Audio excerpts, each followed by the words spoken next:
আমি doctor Matthew এবং creation.com এর সঙ্গে জড়িত, যা ক্রিয়েশন মিনিস্ট্রিজ ইন্টারন্যাশনালের অংশবিশেষ।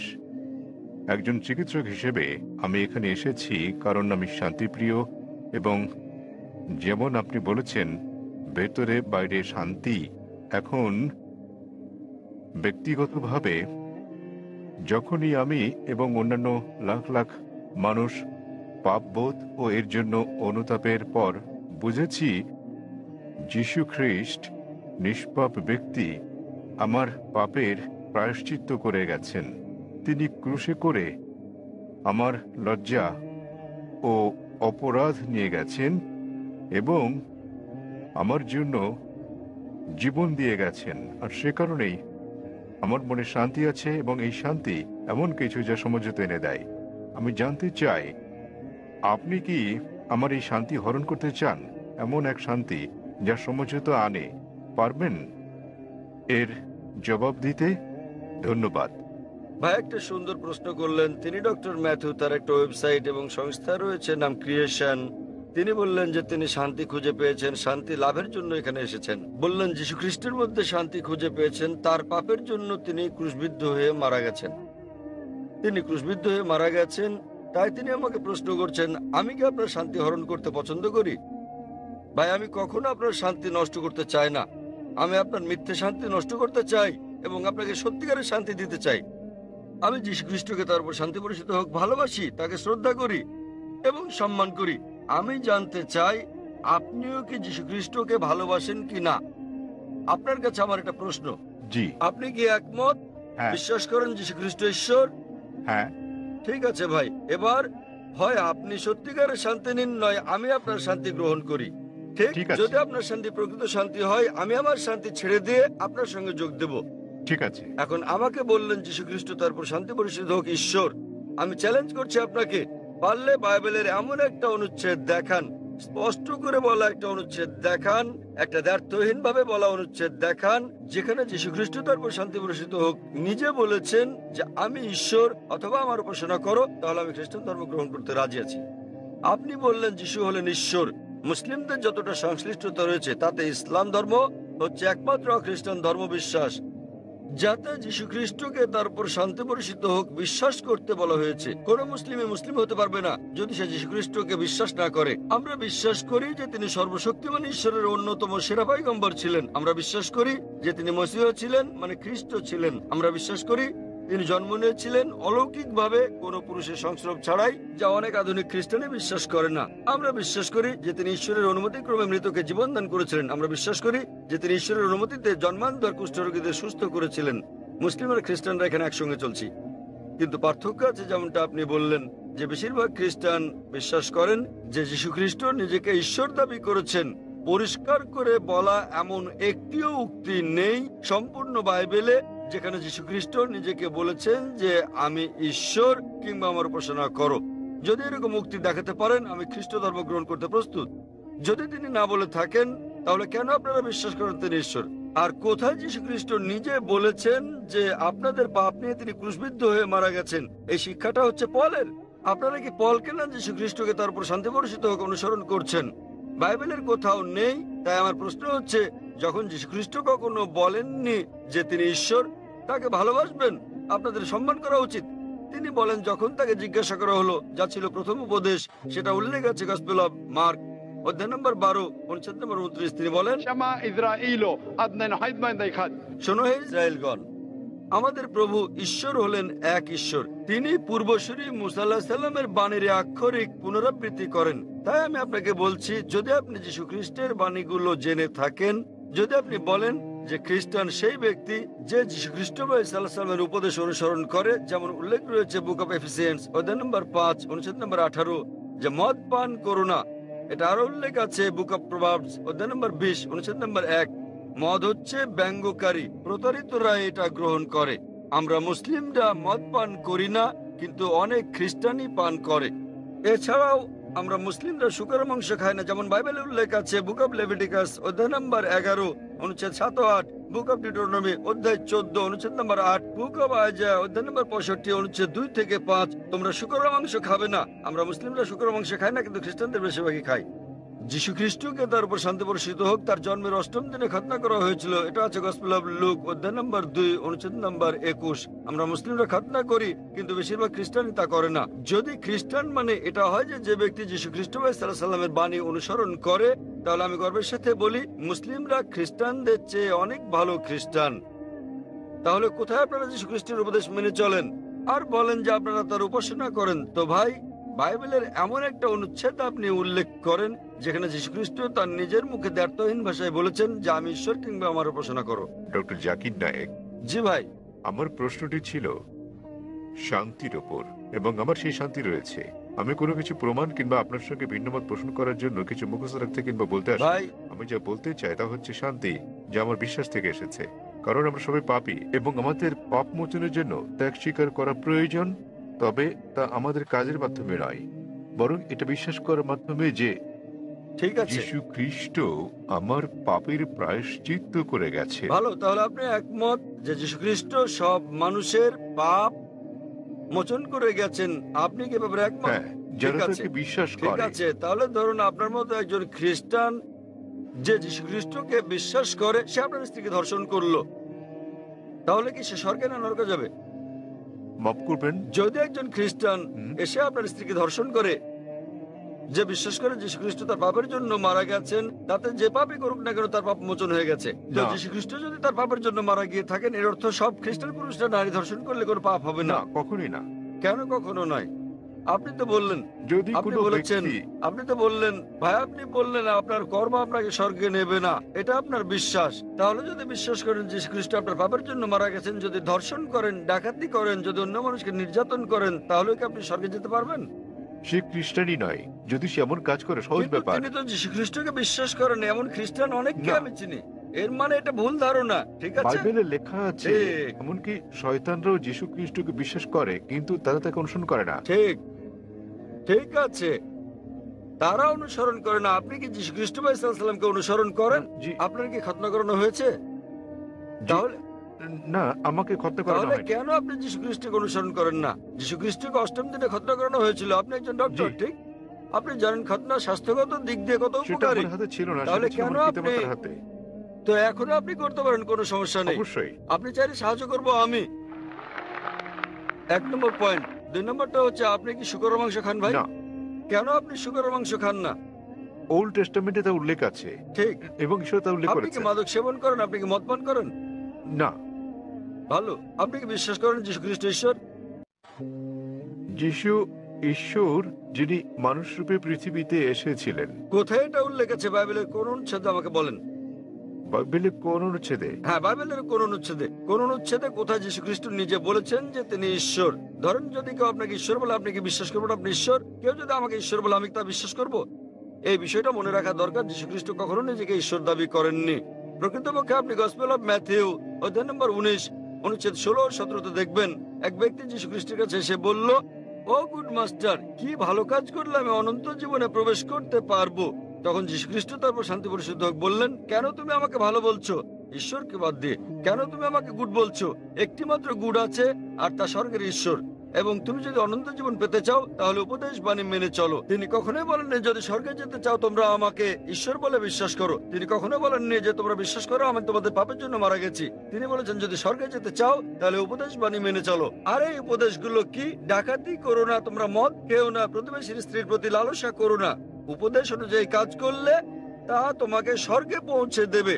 যীশু খ্রিস্ট কখনোই বলেননি যে তিনি ঈশ্বর ছিলেন। তাহলে আপনারা কেন বলছেন যে যীশু খ্রিস্ট তার উপর শান্তি বর্ষিত হোক ঈশ্বর? আপনারা তার বাণী মানছেন না। আমি বলিনি যে যিশু ঈশ্বর। আমি বলেছি আমার মনে শান্তি আছে এবং এই শান্তি ভাগ করে নিতে চাই। ভাই, অনেক মানুষ আছে শয়তানের পূজা অর্চনা করার একটা দল আছে, আপনি কি জানেন? আপনি কি এ ব্যাপারে শয়তানের পূজা সচেতন? অর্চনা করার অনেক ঠিক, দল। তাই তারা শয়তানের পূজা করে শান্তি পায়, তবে তা মিথ্যে শান্তি। তাই তো আপনাকে মিথ্যে শান্তি থেকে বের করে নিয়ে এই সত্যিকারের শান্তি দিতে চাই আমি। আপনি যাকে শান্তি বলছেন সেটা প্রকৃত শান্তি নয়। আপনি একটা ভুয়া ঈশ্বরের উপাসনা করছেন। যীশু খ্রিস্ট তার উপর শান্তি বর্ষিত হোক কখনো বলেননি তিনি ঈশ্বর। সুতরাং আপনি ভুল ঈশ্বরের উপাসনা করছেন এবং আপনি ভুয়া শান্তিতে আছেন। যেমন কিছু মানুষ শয়তানের পূজা করেও তারা ভাবে যে তারা সঠিক পথে আছে। আমি আপনাকে এই ভুয়া শান্তি থেকে বের করে নিয়ে আসল শান্তির পথে আনতে চাই। কারণ আমি নিজেকে একজন খাঁটি খ্রিস্টান ভাবি। যদি খ্রিস্টান মানে এমন ব্যক্তি হয় যিনি যীশু খ্রিস্ট বা ঈসা আলাইহিস সালামের বাণী মেনে চলেন, তাহলে আমি খ্রিস্টানদের চেয়েও বড় খ্রিস্টান। আপনি কি জানেন যীশু খ্রিস্ট তারপর শান্তি প্রতিষ্ঠিত হোক বলেন, গসপেল অফ জন অধ্যায় নম্বর 16 অনুচ্ছেদ 12 থেকে 14, তোমাদেরকে আমার অনেক কিছু বলার আছে, কিন্তু তোমরা এখন তা সহ্য করতে পারবে না। যখন সত্যের আত্মা আসবেন, তিনি তোমাদের সত্যের দিকে নিয়ে যাবেন। তিনি তোমাদেরকে ভবিষ্যতের নিদর্শন দেখাবেন, আমাকে গৌরবান্বিত করবেন। যীশু খ্রিস্টের পর কোন নবী ঈসা আলাইহিস সালামকে, যীশু খ্রিস্টকে গৌরবান্বিত করেছেন? তিনি নবী মুহাম্মদ সাল্লাল্লাহু আলাইহি সাল্লাম। তাহলে নবী মুহাম্মদের আগমনের পূর্বাভাস, ভবিষ্যৎবাণী রয়েছে বাইবেলে। এমন অনেক উদ্ধৃতি রয়েছে। আপনার কাছে প্রশ্ন, কেন যীশু খ্রিস্ট বা ঈসা আলাইহিস সালামের নির্দেশগুলো মানেন না এবং কেন নবী মুহাম্মদ সাল্লাল্লাহু আলাইহি সাল্লামকে অনুসরণ করেন না? তাহলে আপনি কেমন খ্রিস্টান? আপনি কি বোঝাতে চেয়েছেন যে আমি খ্রিস্টানদের শিক্ষা অনুসরণ করি না? মোটেই তা নয়, আমি রেফারেন্স দিয়ে উদ্ধৃতি দিচ্ছি। বাড়ি ফিরে গিয়ে আপনি বাইবেল দেখেন, রেফারেন্স সহ। আমি সত্যিকারের খ্রিস্টান, আপনি খ্রিস্টান নন। যাচাই করা সহজ ভাই। সহজ, খুবই সহজ। আপনি যা বলছেন আমি তা উদ্ধৃতি দিয়ে বলছি, আপনি একটি উদ্ধৃতিও দিতে পারেননি। আমি খ্রিস্ট ধর্মবেত্তাদের চ্যালেঞ্জ করছি, আমি খ্রিস্ট ধর্মবেত্তাদের যে কাউকে চ্যালেঞ্জ করছি। আপনাদের ধর্মবেত্তাদের নিয়ে আসুন। যদি আপনি বলেন যে আপনার ধর্ম সম্পর্কে জ্ঞান নেই, তাহলে আপনার ধর্মবেত্তাদের নিয়ে আসুন, বিশ্বের শ্রেষ্ঠ, এবং আমরা সংলাপে বসবো। নিশ্চয়। তবে সে ব্যক্তিকে হতে হবে বিজ্ঞ, রাস্তাঘাটে জনতন লোক না, এমন ব্যক্তি যিনি মানুষকে আকৃষ্ট করতে পারেন, এমন ব্যক্তি যিনি পড়াশোনা করেছেন। আপনি ভারতের মধ্যে, বিশ্বের মধ্যে যিনি সবচেয়ে ভালো, তাকে নিয়ে আসুন, আমরা সংলাপ করব। জি, এবং স্যার। আপনি তাকে প্রশ্ন করতে পারেন। আমি যে সব প্রশ্ন করছি সেগুলো তাকে জিজ্ঞেস করুন যে বাইবেলের কোথায় উল্লেখ করা আছে কোন দ্ব্যর্থহীন উক্তি যেখানে যীশু খ্রিস্ট বা ঈসা আলাইহিস সালাম নিজে বলেছেন যে আমি ঈশ্বর অথবা আমার উপাসনা করো। আমি জাকির নায়েক অবিলম্বে আপনার এই কথা মেনে নেব। আপনি যদি বাইবেলের যে কোনো সংস্করণ থেকে দেখাতে পারেন কোন দ্ব্যর্থহীন উক্তি, কোন সুস্পষ্ট উক্তি যেখানে যীশু খ্রিস্ট বা ঈসা আলাইহিস সালাম নিজে বলেছেন যে আমি ঈশ্বর কিংবা আমার উপাসনা করো, তাহলে আমি তাকে ঈশ্বর মানব। তবে এমন একটি উক্তি নেই। সুতরাং আপনারা যা করছেন তা হচ্ছে যীশু খ্রিস্টের উপদেশগুলো আপনারা অনুসরণ করছেন না। এটা হচ্ছে চার্চের শিক্ষা, যীশু খ্রিস্টের তার উপর শান্তি বর্ষিত হোক নয়। তাই আমি আপনাকে অনুরোধ করি ভাই, দয়া করে মিথ্যা শান্তি ত্যাগ করুন এবং সত্যিকারের শান্তি গ্রহণ করুন। সত্যিকারের শান্তি হচ্ছে ঈশ্বরের কাছে আত্মসমর্পণ করা। সেই ঈশ্বর যিনি যীশু খ্রিস্ট বা ঈসা আলাইহিস সালামকে সৃষ্টি করেছেন, কোনো ভুয়া দেবতা নয়। যীশু খ্রিস্ট বা ঈসা আলাইহিস সালাম ঈশ্বরের একজন পয়গম্বর ছিলেন, ঈশ্বর ছিলেন না। আশা করি উত্তরটা পেয়েছেন। শুভ সন্ধ্যা স্যার। Good evening. আমার নাম রাহুল গাওকার এবং আমি একজন ছাত্র। আমি ইসলাম ধর্ম সম্পর্কে আপনার কাছে জানতে চাই, অন্যান্য মুসলমানদের তুলনায় কেন শিয়া মুসলমানদের কম গুরুত্ব দেওয়া হয়। আমি আমার এক মুসলমান বন্ধুর কাছে শুনেছি তাদেরকে শিয়া পরিবারের পানীয় পান করার অনুমতি দেওয়া হয় না। পানীয় না, ঠিক আছে। আমি আসলে জানতে চাই, এও বলা হয়ে থাকে যে ইরাকে সাদ্দাম হোসেন যা করেছেন, তিনি রাসায়নিক গ্যাস প্রয়োগ করেছেন, তিনি শিয়াদের উপর নৃশংসতা চালিয়েছেন, যা দ্বিতীয় বিশ্বযুদ্ধের সময় ইহুদিদের উপর হিটলারের নির্যাতনের সঙ্গে তুলনীয়। তাহলে এটিকে কি আপনি অবিচার মনে করেন না?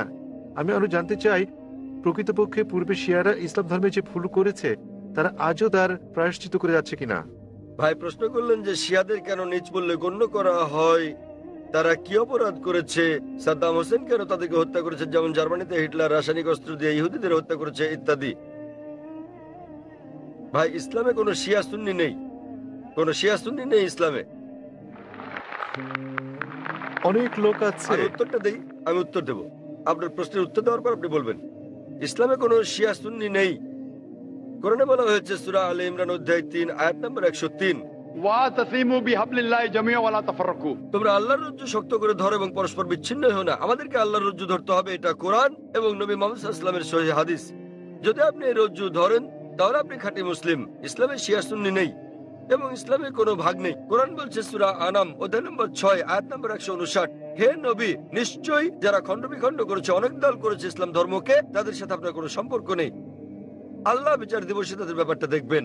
এবং আমাদের নবী মুহাম্মদ সাল্লাল্লাহু আলাইহি ওয়াসাল্লাম বলেছেন যে মুসলিমদের মধ্যে 73টি দল হবে, এর মধ্যে কেবলমাত্র একটি দল যাবে জান্নাতে। সাহাবাগণ জিজ্ঞেস করলেন কোন দলটি? যারা অনুসরণ করবে আমাকে এবং আমার সাহাবীদের, যারা কোরআন এবং নবীর সহিহ হাদিস মেনে চলবে তারা। সুতরাং কোরআন বলছে ধর্মকে খণ্ড বিখণ্ড করো না। আমাদের নবী বলেন, এমনকি কোরআনে বলা হয়েছে কিছু লোক থাকবে তারা দল সৃষ্টি করবে। কতটা? 73টা।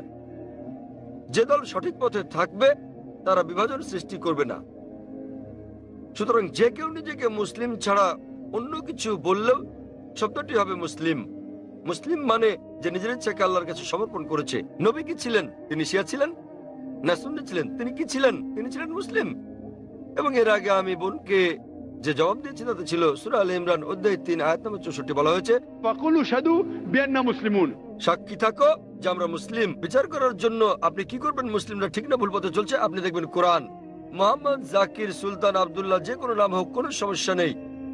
নিজেকে পরীক্ষা করতে বলেন, যদি সে কোরআন এবং নবীর নির্ভরযোগ্য বাণী বুখারী, মুসলিম ইত্যাদি অনুসরণ করে তাহলে সে খাঁটি মুসলিম।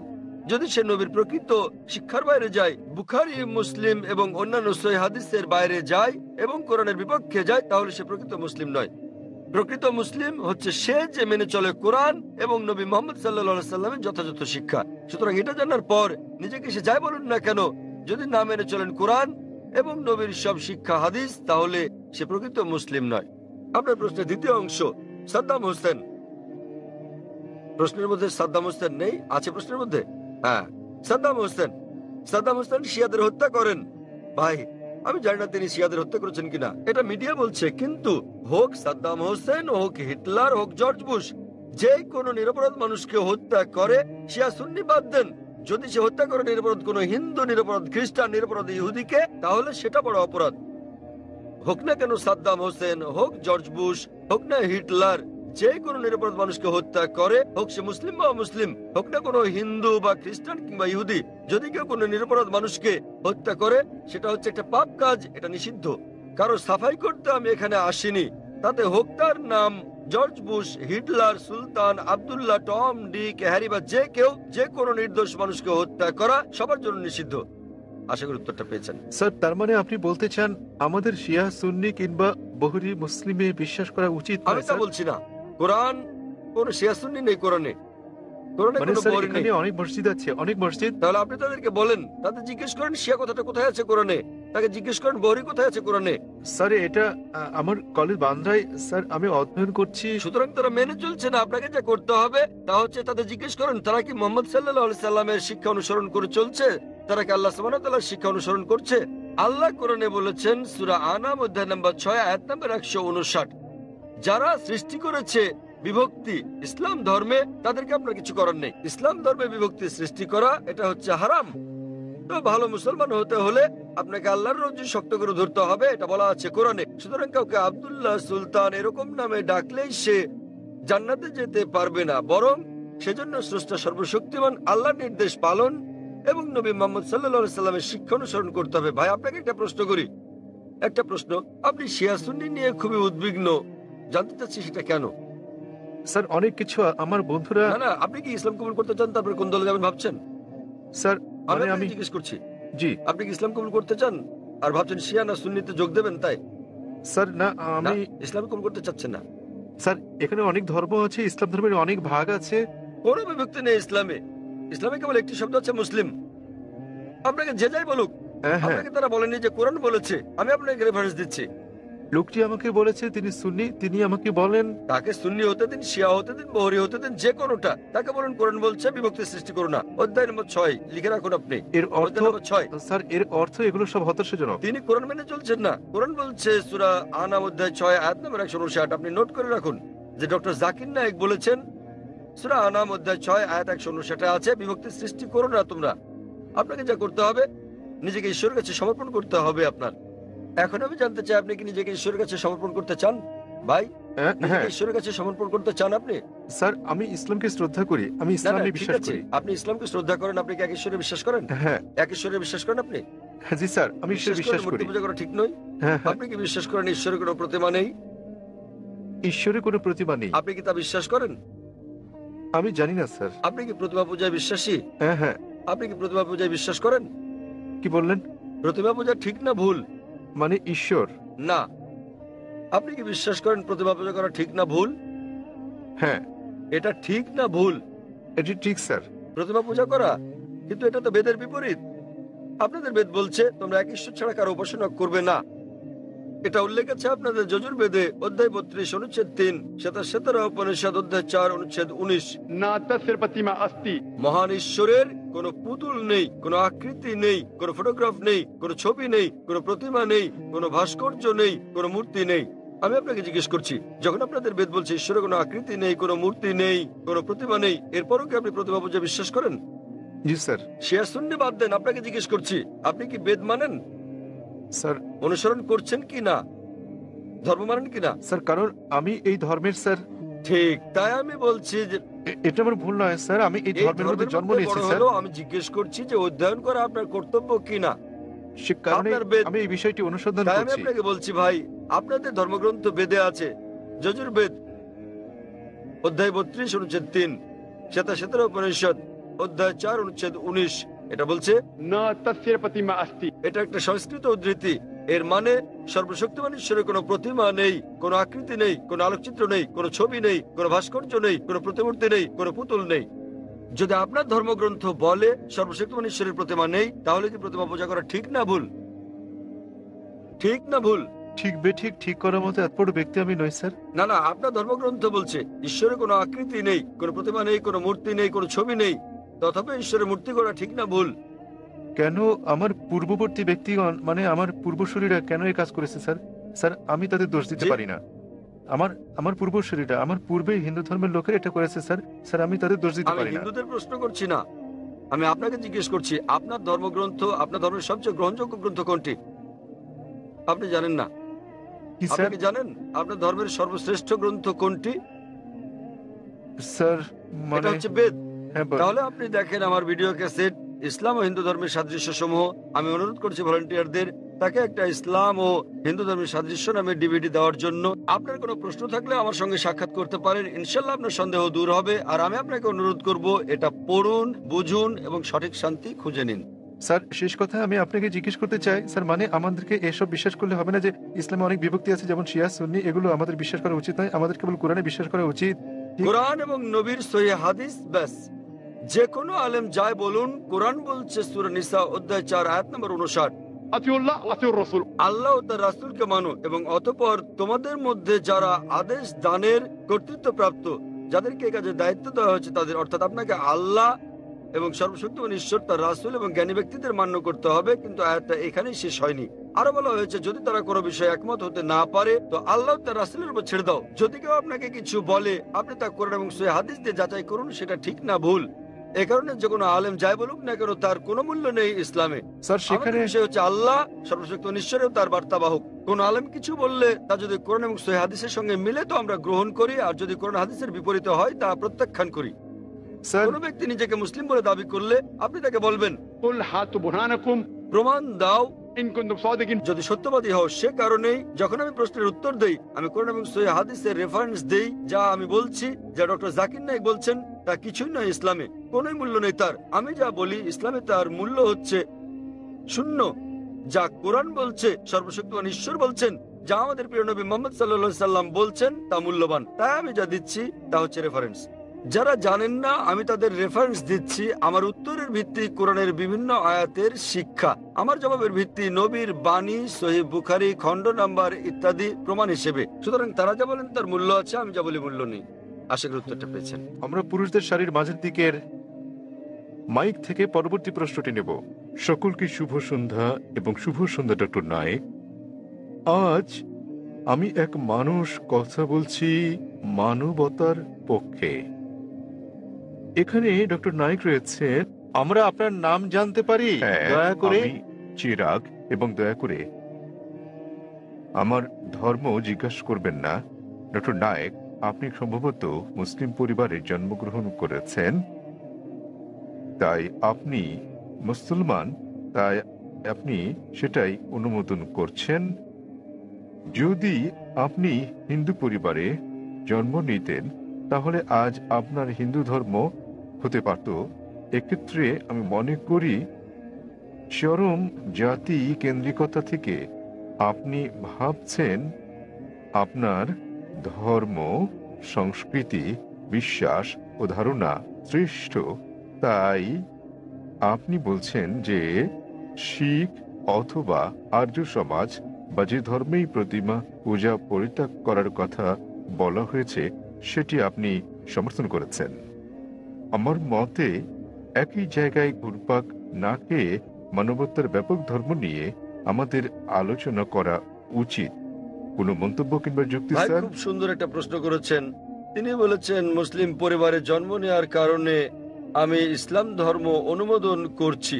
হতে পারতো আমি যদি হিন্দু পরিবারে জন্ম নিতাম তাহলে হিন্দু ধর্মই পছন্দ করতাম আমি, এবং আমি শিখ ধর্ম ও আর্য সমাজকে সমর্থন করি কারণ আমার দৃষ্টিভঙ্গির সঙ্গে তাদের মিল আছে এবং এর আশেপাশে আমি বিচরণ করছি। বরং আমার আরো বৃহৎ পরিসরে কথা বলা উচিত ছিল। খুব ভালো প্রশ্ন হ্যাঁ, ভাই, আমি আপনার সাথে একমত।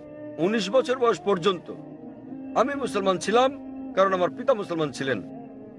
বয়স 19 বছর হওয়ার পর আমি তুলনামূলক ধর্ম অধ্যয়ন করা শুরু করলাম। এখন আমি ব্যক্তিগত পছন্দে মুসলমান। আর বিশ্বাস করেন, যদি আপনি ইসলামের চেয়ে ভালো কোনো ধর্ম আমাকে দেখাতে পারেন তাহলে আজই আমি সেই ধর্ম গ্রহণ করতে প্রস্তুত আছি। আজই। স্যার আমি মানবতার ধর্মের কথা বলছি। ভাই আমি বলবো জি জি আমি বলছি, যদি কেউ ইসলামের চেয়ে ভালো কোনো ধর্ম তা যুক্তি দিয়ে বৈজ্ঞানিক তথ্য দিয়ে প্রমাণ করতে পারেন তাহলে আমি গ্রহণ করতে প্রস্তুত আছি। আপনি বলছেন মানবতার কথা। কে মানবতার নামে গ্রন্থ রচনা করেছেন? মহাত্মা গান্ধী। কে লিখেছেন? আপনি জানেন একজন মুসলমান ভালো মুসলমান হতে পারবেন না যদি তিনি ভালো মানুষ না হন।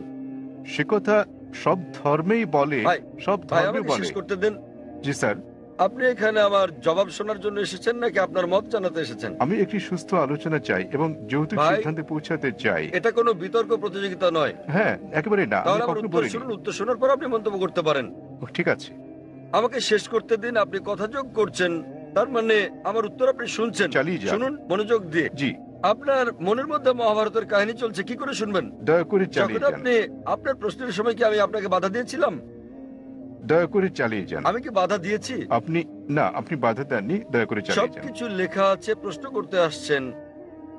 আমি কিভাবে আমি বলেছি। আমি জবাব দিচ্ছি, শুনুন। হ্যাঁ, তাতে এটা কি? আমার জবাব। তাহলে কেন আপনি মন্তব্য করছেন?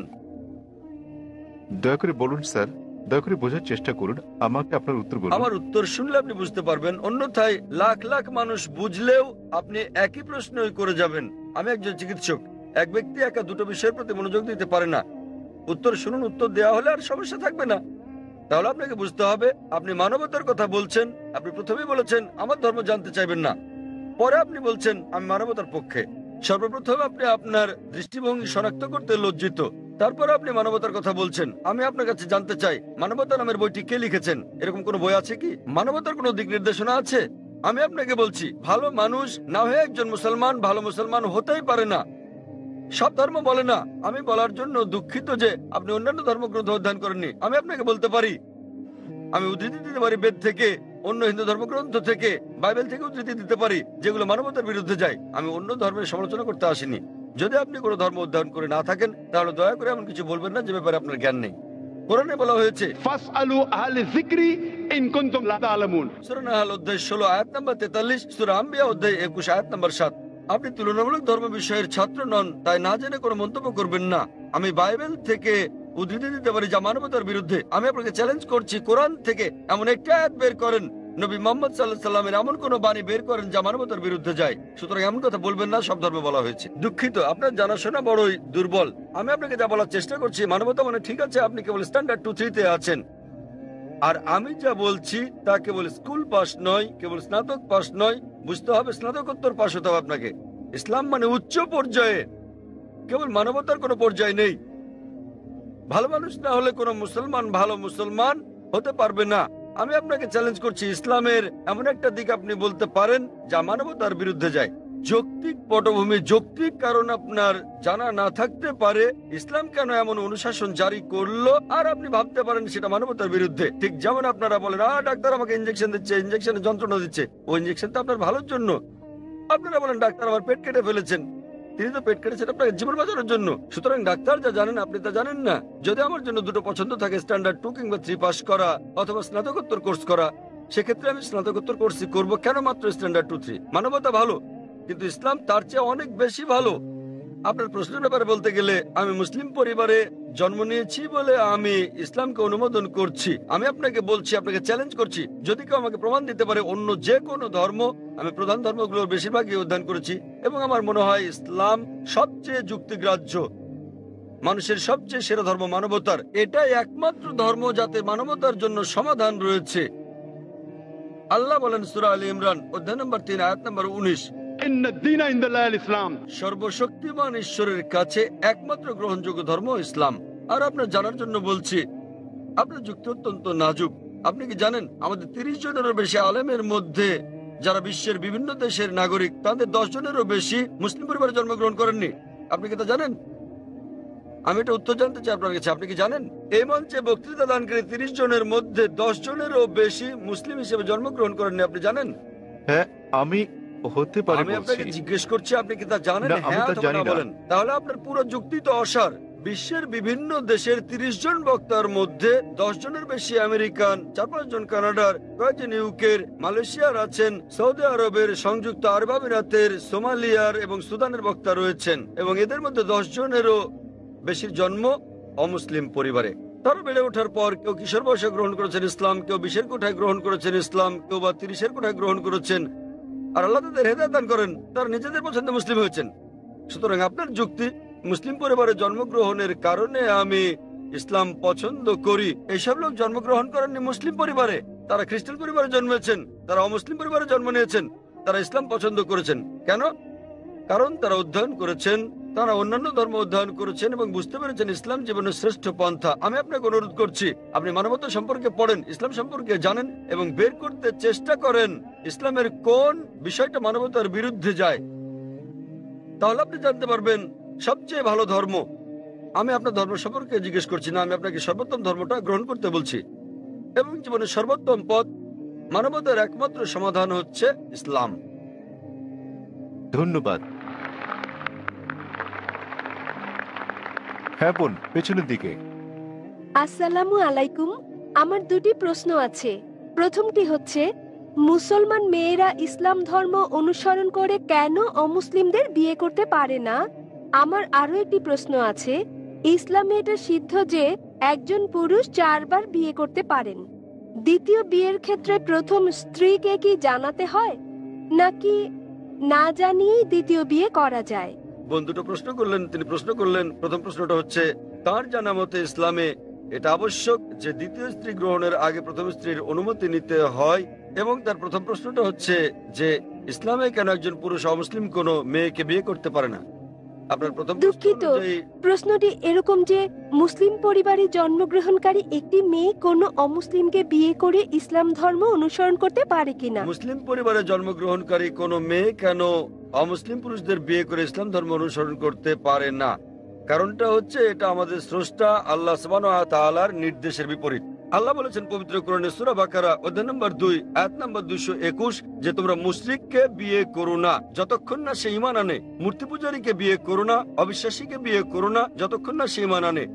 এমনকি যারা ঈমান এনেছে তারা যদি কৃতদাস হয়, যারা ঈমান আনেনি তাদের চেয়ে ওই ঈমানদার অনেক অনেক ভালো। যদিও ওই মুশরিক মানুষ, ওই অমুসলিম তোমাদের মুগ্ধ করে, তবুও এমনকি যদি সে বিশ্বের সেরা সুন্দর পুরুষ হয়, সবচেয়ে ধনী ব্যক্তি হয়, আর সে যদি অমুসলিম হয়, তার চেয়ে একজন মুসলিম পুরুষ, সে কালো কুৎসিত কৃতদাস হলেও অনেক অনেক বেশি ভালো। একইভাবে তার বলা হয়েছে যে একজন পুরুষ কোন নারী ঈমান না আনা পর্যন্ত তাকে বিয়ে করবে না। একজন মুসলিম নারী যদি কৃতদাস হয়, তবুও সে ওই মোহনীয় অমুসলিম নারী অপেক্ষা অনেক ভালো। আর যৌক্তিক কারণটা হচ্ছে বোন যে কোনো গাড়ি বা কোনো বাহনের একটি চাকা যদি হয় বাইসাইকেলের আর অপর চাকাটি হয় ট্রাকের, তাহলে কি সেটা চলবে? স্বাভাবিক যে চলবে না। 4টি চাকার সবকটি সমান হতে হবে। এবং আপনি আরো জানতে চেয়েছেন অমুসলিমকে বিয়ে করে মুসলিম মেয়ে কি ভালো মুসলিম হতে পারবে? কারণটা হচ্ছে যে ইসলাম ধর্মে আমরা চাই আমাদের স্বামী কিংবা স্ত্রী, আমাদের জীবন সঙ্গীরা তারাও জান্নাতে যাক। এখন স্ত্রী জান্নাতে যাওয়ার পথ খুঁজে পেল, স্বর্গে যাওয়ার পথ খুঁজে পেল এবং সে ইসলাম ধর্ম অনুসরণ করে জান্নাত পেল।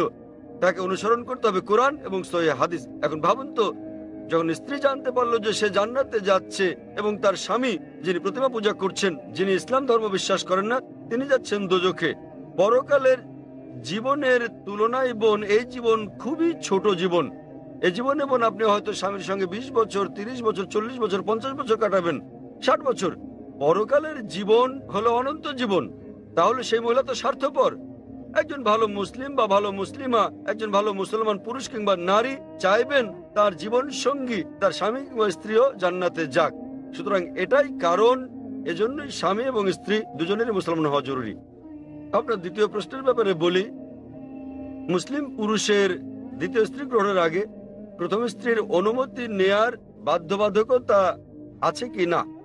নিকাহনামায় উল্লেখ না থাকলে এটা আবশ্যকীয় নয়। যদি নিকাহনামায় উল্লেখ থাকে, বিয়ের চুক্তিতে উল্লেখ থাকে, যদি স্ত্রী বলে থাকেন যে আমি জীবিত থাকা পর্যন্ত তুমি দ্বিতীয় স্ত্রী গ্রহণ করবে না, তখন এটা আবশ্যকীয়। যদি নিকাহনামায় না থাকে এটা, তাহলে আবশ্যকীয় নয়। তবে অন্তত তাকে অবহিত করতে হবে। কেন? দ্বিতীয় স্ত্রী গ্রহণের নিয়মের এটা একটা অংশ বলতে পারেন। কোরআনে বলা হয়েছে সূরা নিসা অধ্যায় 4 আয়াত নম্বর 3, তোমাদের পছন্দের নারীদের বিয়ে করো 2, 3 বা 4 জনকে, তবে সুবিচার করতে না পারলে একজনকে। তাহলে একাধিক বিয়ের ক্ষেত্রে অন্যতম একটা দিক হচ্ছে স্ত্রীদের মধ্যে সুবিচার করতে হবে। তো যদি প্রথম স্ত্রীকে এটা না জানান, তাদের মধ্যে সুবিচার করবেন কিভাবে? তখন হয়তো আপনি মিথ্যে বলবেন, অফিসের কাজে যাচ্ছেন, বোম্বের বাইরে যাচ্ছেন ইত্যাদি বলতে পারেন। কিন্তু যদি আপনি দ্বিতীয় বিয়ে করেন, প্রথম স্ত্রীর অনুমতি নেওয়া সেখানে আবশ্যকীয় না হলেও উভয় স্ত্রীর মধ্যে সমান আচরণের কথা ভেবে আপনাকে অন্তত বিষয়টা থেকে জানাতে হবে। আশা করি উত্তরটা পেয়েছেন বোন। ধন্যবাদ। হ্যাঁ ভাই, আপনার নাম এবং আপনার প্রশ্ন। হ্যাঁ, হ্যালো ডক্টর জাকির নায়েক, আমার নাম মাহেন্দ্র কুমার এবং আমি একজন MBA পাস। ফোর্টে থমাস কুকের হয়ে কাজ করি। আমার প্রশ্ন নন ভেজিটেরিয়ান খাদ্য সংক্রান্ত। ইসলামে কি এর অনুমতি আছে? পশু পাখি, জীবিত প্রাণী, আপনি কি একে সহিংসতা বলে মনে করেন না?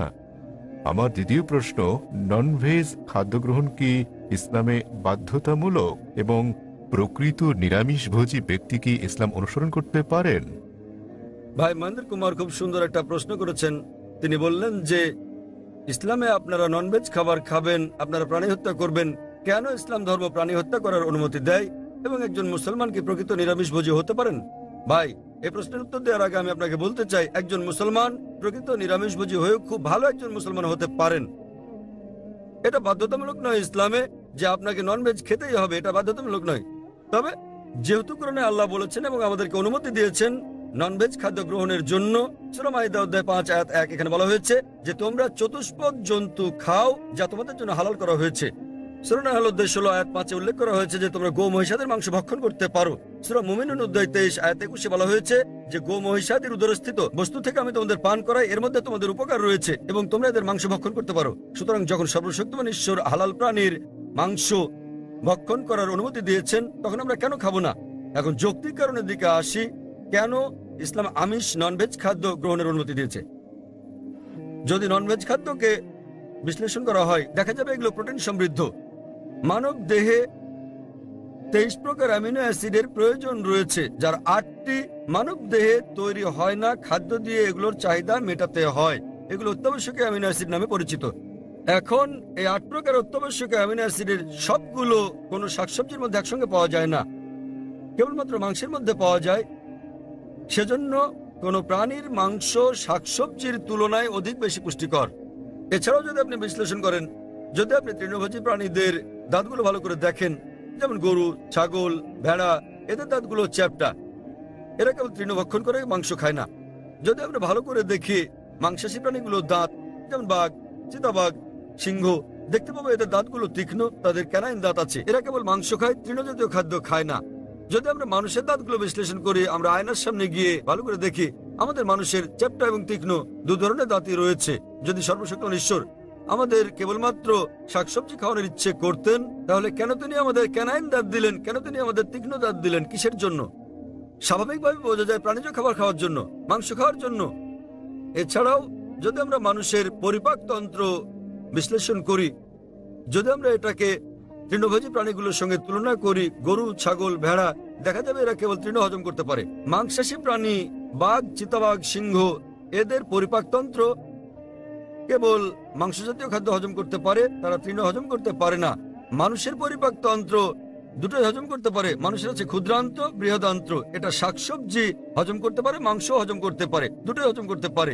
সর্বশক্তিমান ঈশ্বর যদি আমাদের কেবল শাকসবজি খাওয়াতে চাইতেন, তাহলে তিনি কেন আমাদের এমন পরিপাকতন্ত্র দিলেন যা উভয় হজম করতে পারে? বিশ্লেষণে দেখা গেছে হিন্দুদের অনেকের ধারণা যে হিন্দু ধর্ম মাংস জাতীয় খাদ্য খাওয়া নিষিদ্ধ করেছে।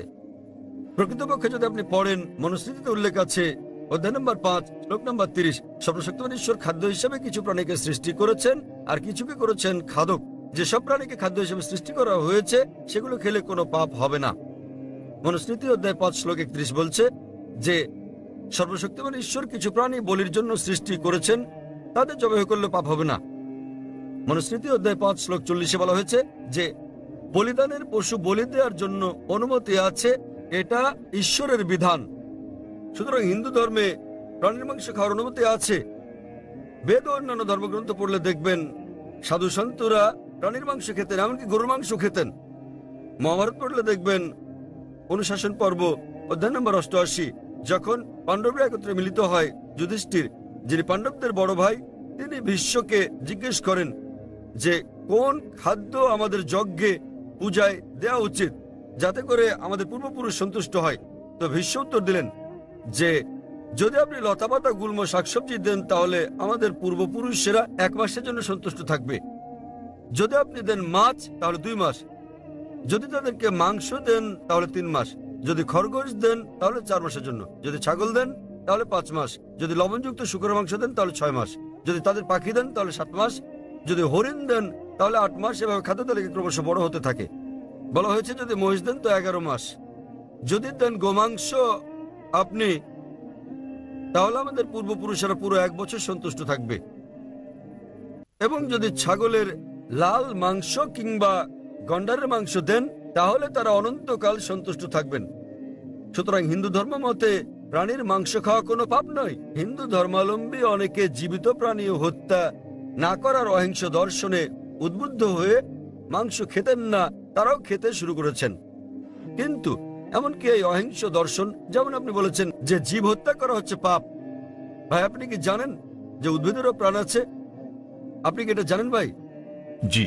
তাহলে জীব হত্যা যে পাপ আপনি বলেন, সেক্ষেত্রে উদ্ভিদ লতাপাতা ইত্যাদি হত্যা পাপ, তাহলে কেন আপনি সেগুলো খাবেন?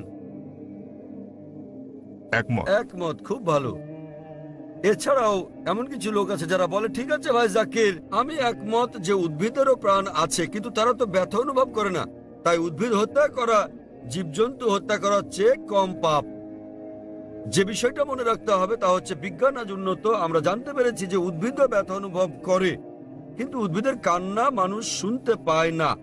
কারণ মানুষ যে শব্দ তরঙ্গ শুনতে পায় তার মাত্রা 20 সাইকেল থেকে 20,000 সাইকেল পার সেকেন্ড পর্যন্ত, এর নিচের বা বেশি মাত্রার শব্দ তারা শুনতে পায় না।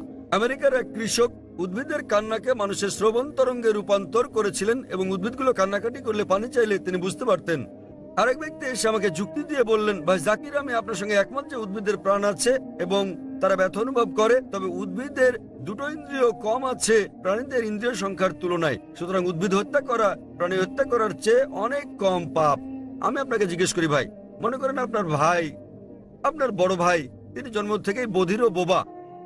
যখন সে বড় হলো তখন কেউ তাকে হত্যা করলো, তাহলে কি আপনি বিচারককে বলবেন যে মহামান্য এই হত্যাকারীকে আপনি কম শাস্তি দিন, কেননা আমার ভাই 2টো ইন্দ্রিয় কম ছিল, তিনি শুনতে পেতেন না, কথা বলতে পারতেন না? আপনি কি কথা বলবেন? বরং আপনি বলবেন খুনিকে দ্বিগুণ শাস্তি দেওয়া হোক, কারণ আমার ভাই কানে শুনতেন না, বলতে পারতেন না, তিনি মাসুম ছিলেন, নির্দোষ ছিলেন তিনি। তাই ইসলামে 2টো বা 3টি ইন্দ্রিয়ের কোনো প্রশ্ন নেই। কোরআনে বলা হয়েছে সূরা বাকারা অধ্যায় 2 আয়াত 168, যেসব হালাল বস্তু দেওয়া হয়েছে সেগুলো খাও, যে সকল খাদ্য হালাল সেগুলো তোমাদের জন্য পবিত্র, সেগুলো খেতে পারো। এত সত্ত্বেও ব্যক্তিগতভাবে আমার কোনো সমস্যা নেই যদি অমুসলিমরা প্রাণীর মাংস না খায়, আমার কোনো সমস্যা নেই। কেবল তারা যখন বলে পশু পাখির মাংস খাওয়া পাপ, এক ধরনের অপরাধ, শুধু তখনই আমি জবাবটা দেই। অন্যথায় ভারতের অমুসলিমরা যদি পশু পাখির মাংস না খায় সেটা আমার জন্য ভালো। যদি ভারতের সকল অমুসলিমরা মাংস খেতে শুরু করে তাহলে খাসি গরুর মাংসের দামটা বেড়ে যাবে, তখন আমার মাংস খাওয়ার খরচটাও বেড়ে যাবে। তাই ব্যক্তিগতভাবে আমার কোনো সমস্যা নেই। আশা করি ভাই আপনি উত্তরে সন্তুষ্ট হয়েছেন। হ্যাঁ নিশ্চয়ই স্যার। সুতরাং এখন আপনি চাইলে একজন ভালো নিরামিষভোজী হতে পারেন, আবার চাইলে আমিষভোজীও হতে পারেন। মাংস খেলে আপনি আরো সুস্বাস্থ্যের অধিকারী হবেন, আপনি খেতে পারেন। তবে আপনি প্রকৃত নিরামিষভোজী হতে চাইলে তাতেও কোনো পাপ নেই। আশা করি উত্তরটা পেয়েছেন ভাই। হ্যাঁ বোন, আপনার প্রশ্ন। স্যার, আমি ডক্টর কল্পনা। আমার প্রশ্ন, ইসলাম আত্মীয়ের মধ্যে বিবাহ সমর্থন করে কি না? আপনি জানেন চিকিৎসা বিজ্ঞানে অনেক জন্মগত অস্বাভাবিকতার কারণ হচ্ছে স্বগোত্রে বিবাহ, অর্থাৎ আত্মীয়ের মধ্যে বিবাহ। বোন প্রশ্ন করলেন যে ইসলাম কি স্বগোত্রে বিয়ে নিকটাত্মীয়দের মধ্যে বিয়ের অনুমতি দেয়? জি। বিয়ে সংক্রান্ত ব্যাপারে বলতে গেলে আল্লাহ বলেছেন কোরআনে সূরা নিসা অধ্যায় নম্বর 4 আয়াত নম্বর 22 থেকে 25-এ যে যে সকল বিয়ে নিষিদ্ধ তাহলে আপনি বিয়ে করতে পারবেন না আপনার মাকে, আপনার মেয়েকে, আপনার মায়ের বোনকে, আপনার বাবার বোনকে এবং আপনার ঘনিষ্ঠ মাহারাম আত্মীয়দের। তবে আপন চাচাতো মামাতো বোন হলে পারবেন, কিন্তু ভাই বোন পিতা কন্যা বিয়ের অনুমতি নেই। আপন চাচাতো মামাতো হলে অনুমতি আছে। আজ বিজ্ঞান আমাদের বলছে যদি আপন ভাই বোনে বিয়ে হয় সেক্ষেত্রে অস্বাভাবিকতার সম্ভাবনা অনেক বেশি থাকে, জন্মগত সমস্যা হতে পারে। সুতরাং সরাসরি ভাই বোন, পিতা কন্যা, মা আর ছেলে, পিতাপক্ষের চাচা, আপন চাচা, বাবার বোন ইত্যাদির মধ্যে বিয়ে হলে অস্বাভাবিকতার সম্ভাবনা খুবই বেশি থাকে। তাই ইসলাম এসব বিয়ে নিষেধ করেছে, কিন্তু আপন চাচাতো মামাতো হলে অনুমতি আছে। ইসলাম এটার অনুমতি দিয়েছে। আর বিজ্ঞান আজ আমাদের বলছে এমনকি চাচাতো মামাতো ফুফাতো ভাই বোনের ক্ষেত্রে এর সম্ভাবনা আছে, তবে খুবই কম। জন্মগত সমস্যা হতে পারে যদি দুই ব্যক্তি পুরুষ মহিলা অপরিচিত হয়, তারা যদি পরস্পরের আগে থেকেই আত্মীয় নাও হয় তবুও জন্মগত সমস্যা হতে পারে। তাহলে বোঝা যাচ্ছে জন্মগত সমস্যা কেবল আত্মীয়ের মধ্যেই হয় না, তবে সমস্যা অত্যাধিক বেশি থাকে সরাসরি আপন ভাই বোন, বাবা অথবা মা, আপন চাচা হলে। আপন চাচাতো মামাতো ফুফাতো ভাই বোনের মধ্যে সম্ভাবনা কিছুটা বেশি অপরিচিতের তুলনায়, তবে পার্থক্যটা খুবই ক্ষীণ। তবে আহমদ শাকরের মতো এরকম একটা হাদিস আছে যে হাদিসে প্রিয় নবী বলেছেন যে অব্যাহতভাবে বংশানুক্রমে আপন চাচাতো মামাতো ফুফাতো ভাই বোনের মধ্যে বিয়ে করো না। তাই বংশানুক্রমে আপন আত্মীয়দের মধ্যে বিয়ে অব্যাহত রাখলে সমস্যা হতে পারে। অন্যথায় এমনকি মেডিকেল সায়েন্স বলছে বংশানুক্রমিক না হলে সমস্যা নেই, তবে যদি আপন কাজিনদের মধ্যে বিয়ে অব্যাহত রাখা হয়, যেমন ধরেন কাজিন আবারও কাজিন আবারও কাজিন, তাহলে সম্ভাবনা কিছুটা বাড়ে। এমনিতে সাধারণভাবে কোনো সমস্যা নেই। আশা করি বোন উত্তরটা পেয়েছেন। আপনাকে ধন্যবাদ। হ্যাঁ ভাই, 1 নম্বর মাইক। আসসালামু আলাইকুম জাকির ভাই। আমার স্যার নাসির স্যার গুরু আমাকে আপনার সঙ্গে পরিচয় করিয়ে দিয়েছিলেন। তিনি পেশায় একজন শিক্ষক। আমি প্রথমবার আপনার বক্তৃতা শুনেছিলাম আজাদ ময়দানে, এবং বিষয় ছিল হিন্দু ধর্ম ও ইসলামের সাদৃশ্য সমূহ। আমার নাম দীপেন শেঠ এবং আমি একটি কনস্ট্রাকশন কোম্পানিতে কাজ করি। আমার সহকর্মীদের সঙ্গে বিভিন্ন বিষয়ে যুক্তিতর্ক হয়েছে, আমরা বিভিন্ন বিষয়ে আলোচনা করেছি, এবং প্রশ্ন হচ্ছে মোঘল আমলে তারা হিন্দু ধর্মগ্রন্থ রদবদল করেছে এবং সে কারণেই ধর্মগ্রন্থে কিছু কিছু রেফারেন্স ও এই জাতীয় কিছু জিনিস দেখা যায়। এটা কি অত্যুক্তিমূলক না বাস্তবসম্মত? দয়া করে এ ব্যাপারে কিছু আলোকপাত করুন, ধন্যবাদ। ভাই খুব সুন্দর একটা প্রশ্ন করলেন যে মোগলরা যখন ভারতবর্ষে আসে তারা হিন্দু ধর্মগ্রন্থে কিছু রদবদল করে, এটা কি অতিকথামূলক না বাস্তব? আমি যতদূর অধ্যয়ন করে জেনেছি এটা একটা কল্পকাহিনী। এমন কিছু বিষয় আছে যা হিন্দুরা বলে যে ধর্মগ্রন্থে এসেছে। উদাহরণস্বরূপ হিন্দু শব্দটা কোনো হিন্দু ধর্মগ্রন্থে ছিল না আরবরা ভারতে আসার আগে। হিন্দু প্রকৃতপক্ষে একটা ভৌগোলিক সংজ্ঞা। হিন্দু শব্দটা প্রথমে আরবরা ব্যবহার করে, যখন তারা ভারতবর্ষে আসে তখন তারা বলতো হিন্দি হিন্দি। এমনকি বর্তমানেও আমি যখন সৌদি আরবে যাই তারা আমাকে বলে হিন্দি হিন্দি এসেছেন, আমি একজন হিন্দি। হিন্দি মানে এটা একটা ভৌগোলিক সংজ্ঞা সিন্ধু উপত্যকায় বসবাসকারী জনগণের। এটা কোনো ধর্মীয় সংজ্ঞা নয়। সে কারণে জওহরলাল নেহরু বলেছেন হিন্দু শব্দটি আগে দেখা যায়নি হিন্দু ধর্মগ্রন্থে আরবরা ভারতবর্ষে আসার আগ পর্যন্ত। তবে প্রশ্নানুসারে মোগলরা হিন্দু ধর্মগ্রন্থে রদবদল করেছে। 1 নম্বর পয়েন্ট, এ ব্যাপারে আমি যতদূর জেনেছি মোগলরা হিন্দু ধর্মগ্রন্থে রদবদল করেনি। ঠিক, এখন যদি আমি আপনার সঙ্গে একমত হই যে মোগলরা হিন্দু ধর্মগ্রন্থে পরিবর্তন করেছে তাহলে সেটা বাদ দিয়ে দেন, তাই তো করা উচিত নাকি? তা আপনি যদি একমত হন যে ধর্মগ্রন্থ পরিবর্তিত হয়েছে তাহলে সেগুলো এখন ত্যাগ করুন। আপনারা কি পরিবর্তিত ধর্ম মানতে চান? বরং সেটা মেনে চলুন যেটা পরিবর্তিত হয়নি, এই কোরআন। তাহলে যদি আমি আপনার যুক্তির সঙ্গে একমত হই যে মোগলরা ধর্মগ্রন্থে পরিবর্তন করছে, সেগুলো ত্যাগ করুন। ধরুন আপনার কাছে 2 গ্লাস পানি আছে, 1 গ্লাস বিশুদ্ধ, অন্য গ্লাসে কেউ 1 ফোঁটা নর্দমার পানি মিশিয়ে দিল আপনার সামনেই। মেশানোর পর তো আর আলাদা করতে পারবেন না সেটা। সে পানি আপনি পান করবেন না। কেন? আপনি দেখতে পাচ্ছেন না। তবে যেহেতু আপনি দেখলেন ময়লা কালো রঙের ফোঁটা গ্লাসের পানিতে পড়লো, এখন আর আলাদা করতে পারবেন না, সেটাকে আপনি পান করবেন? এই গ্লাসের পানি আপনি পান করবেন? একবার যখন আমি দেখেছি তখন আর ভালো, কারণ আপনি যুক্তি মানেন। তাহলে যদি আপনার সঙ্গে আমি একমত হই যে মোগলরা হিন্দু ধর্মগ্রন্থ রদবদল করেনি, বাদ দেন সেটা, নির্ভেজাল ধর্মগ্রন্থ নিন, কোরআন।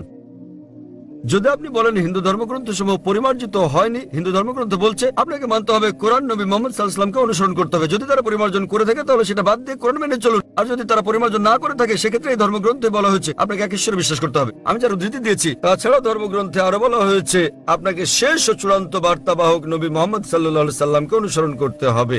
আমি হিন্দু ধর্মগ্রন্থ থেকে উদ্ধৃতি দিতে পারি যেখানে মোহাম্মদ সাল্লাল্লাহু আলাইহি ওয়াসাল্লামের কথা বলা হয়েছে। আপনি পড়ে দেখবেন হিন্দু ধর্মগ্রন্থ ভবিষ্য পুরাণ পর্ব 3 খণ্ড 3 অধ্যায় 3 শ্লোক 5 থেকে 8, এতে মোহাম্মদ সাল্লাল্লাহু আলাইহি ওয়াসাল্লামের কথা বলা হয়েছে। ভবিষ্য পুরাণ পর্ব 3 খণ্ড 3 অধ্যায় 3 শ্লোক 10 থেকে 27 মোহাম্মদ সাল্লাল্লাহু আলাইহি ওয়াসাল্লামের কথা বলছে। কুনটাব সুক্তাস পড়লে দেখবেন অথর্ববেদ বুক নম্বর 20 হেম নম্বর 127 স্তোত্র 1 থেকে 14 মোহাম্মদ সাল্লাল্লাহু আলাইহি ওয়াসাল্লামের কথা বলছে। আপনি পড়লে দেখবেন অথর্ববেদ বুক নম্বর 20 হেম নম্বর 21 স্তোত্র 6, অথর্ববেদ বুক নম্বর 20 হেম নম্বর 21 স্তোত্র 7 মোহাম্মদ সাল্লাল্লাহু আলাইহি ওয়াসাল্লামের কথা বলছে। ঋগ্বেদ বুক নম্বর 1 হেম নম্বর 53 স্তোত্র 9 মোহাম্মদ সাল্লাল্লাহু আলাইহি ওয়াসাল্লামের কথা বলা হয়েছে।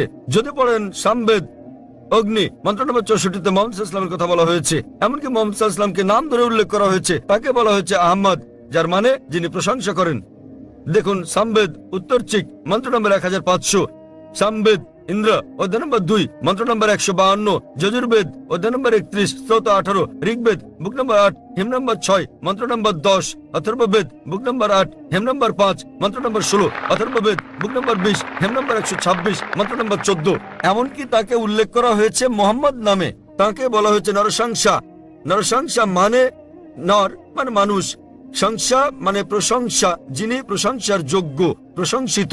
আপনি নরসংসা শব্দকে আরবি করলে সেটা হবে মোহাম্মদ। তাকে নরসংসা হিসেবে মোহাম্মদ নামে উল্লেখ করা হয়েছে অনেক জায়গায়। ঋগ্বেদ বুক নম্বর 1 হেম নম্বর 13 মন্ত্র নম্বর 3, ঋগ্বেদ বুক নম্বর 1 হেম নম্বর 18 মন্ত্র নম্বর 9, ঋগ্বেদ বুক নম্বর 1 হেম নম্বর 106 মন্ত্র নম্বর 4, ঋগ্বেদ বুক নম্বর 1 হেম নম্বর 142 মন্ত্র নম্বর 3, ঋগ্বেদ বুক নম্বর 2 হেম নম্বর 3 মন্ত্র নম্বর 2, ঋগ্বেদ বুক নম্বর 5 হেম নম্বর 5 মন্ত্র নম্বর 2, ঋগ্বেদ বুক নম্বর 7 হেম নম্বর 2 মন্ত্র নম্বর 2, ঋগ্বেদ বুক নম্বর 10 হেম নম্বর 182 মন্ত্র নম্বর 2, যজুর্বেদ অধ্যায় 20 স্তোত্র 37, যজুর্বেদ অধ্যায় 21 স্তোত্র 31, যজুর্বেদ অধ্যায় 21 স্তোত্র 55, যজুর্বেদ অধ্যায় 20 স্তোত্র 37, যজুর্বেদ অধ্যায় 20 স্তোত্র 57, যজুর্বেদ অধ্যায় 28 স্তোত্র 2, যজুর্বেদ অধ্যায় 28 স্তোত্র 19, যজুর্বেদ অধ্যায় 28 স্তোত্র 42। আমি শুধুমাত্র হিন্দু ধর্মগ্রন্থে উল্লেখিত মোহাম্মদ সাল্লাল্লাহু আলাইহি ওয়াসাল্লামের আরো রেফারেন্স উল্লেখ করতে পারি।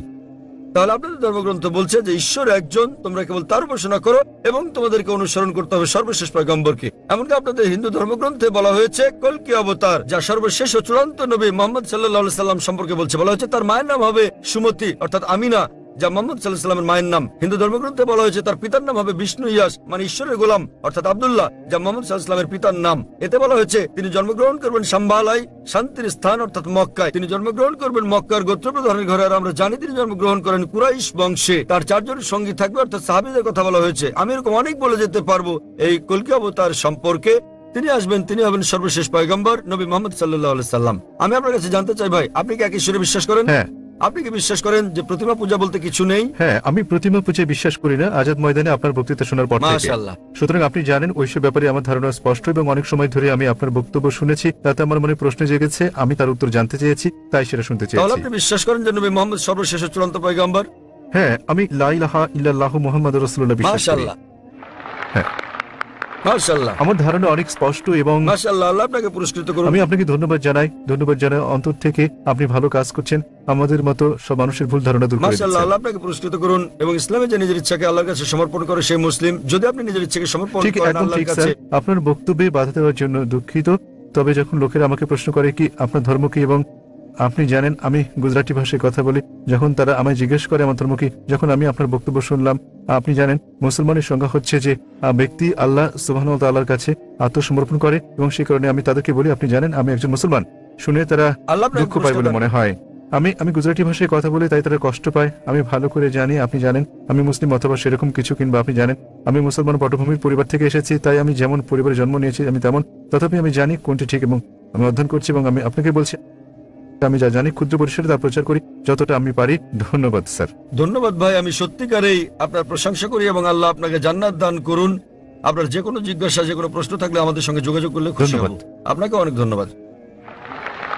ধন্যবাদ। আমরা পুরুষদের শারীর মাঝের দিক থেকে পরবর্তী প্রশ্নটি নিতে পারি। আমাদের আর একটি বা দুটি প্রশ্ন নেওয়ার সময় আছে। আসসালামু আলাইকুম স্যার, আমার নাম অজয় বৈষ্ণব। আমি আপনার ক্যাটারিং এ ভিআইপি লাউঞ্জে কাজ করি। আমার প্রশ্নটি আমার পরিবার ও সবার জন্য। সকল গ্রন্থে লেখা হয়েছে ঈশ্বর একই রকম ও ঈশ্বর একজন। তাহলে যখন আমি আপনাকে বলি আসসালামু আলাইকুম, তখন আপনি আমায় বলতে পারেন হারি ওম কিংবা হারি ওম শান্তি। আসসালামু আলাইকুম মানে আপনার উপর শান্তি বর্ষিত হোক, এবং ওম শান্তি মানেও আপনার উপর শান্তি বর্ষিত হোক। তাহলে কেন আপনি ওম শান্তি বলতে পারছেন না? ভাই প্রশ্ন করলেন যে আমরা বলি আসসালামু আলাইকুম মানে আপনার উপর শান্তি বর্ষিত হোক, ওম শান্তি মানে আপনার উপর শান্তি বর্ষিত হোক। শান্তিতে কোনো সমস্যা নেই, সমস্যা হচ্ছে ওম। সমস্যা কি স্যার? এই ওম হিন্দুরা ভাবে ওম মানে ঈশ্বর, ওম। শান্তিতে কোনো সমস্যা নেই, যদি ভাষান্তর করেন আসসালামু আলাইকুম আপনার শান্তি হোক, কোনো সমস্যা নেই। শান্তি সমস্যা নেই, পিস কোনো সমস্যা নয়, সালাম কোনো সমস্যা নয়, সমস্যাটা হচ্ছে ওম। আমাদের বুঝতে হবে যে আমরা বলি আপনার উপর শান্তি বর্ষিত হোক, আমরা সেজন্য আল্লাহকে অনুরোধ করছি। ওম অপর একটা ধারণা, এক্ষেত্রে মানুষের বিভিন্ন রকম ধারণা রয়েছে। তাই আপনি যদি বলেন আপনার উপর শান্তি বর্ষিত হোক, তাতে কোনো সমস্যা নেই, কিন্তু যখনই আপনি বলেন ওম, তখন জনমনে একটা নেতিবাচক চিত্র চলে আসে। ওম কথাটি হিন্দু ধর্মের, এটা কোনো দেবতার ব্যাপারে কিছু হতে পারে, কোনো মূর্তি আছে, সে কারণেই সমস্যাটা। ভিন্ন দিকে না গিয়ে স্পষ্ট করে বলা ভালো। তাই কেবল শান্তি বলাই কোনো সমস্যা নেই। আরবিতে আমরা বলি আসসালামু আলাইকুম আপনার উপর শান্তি বর্ষিত হোক, বাংলায় কিংবা আপনার শান্তি হোক। যখনই আপনি শান্তির সঙ্গে ওম যোগ করেন, তখন বোঝে আপনার স্রষ্টা ছাড়া অন্য কেউ সেটা দেবেন, সেখানেই সমস্যা। আমি আশা করি আপনার উপর শান্তি রয়েছে ভাই। হ্যাঁ স্যার, আশা আপনাকে করি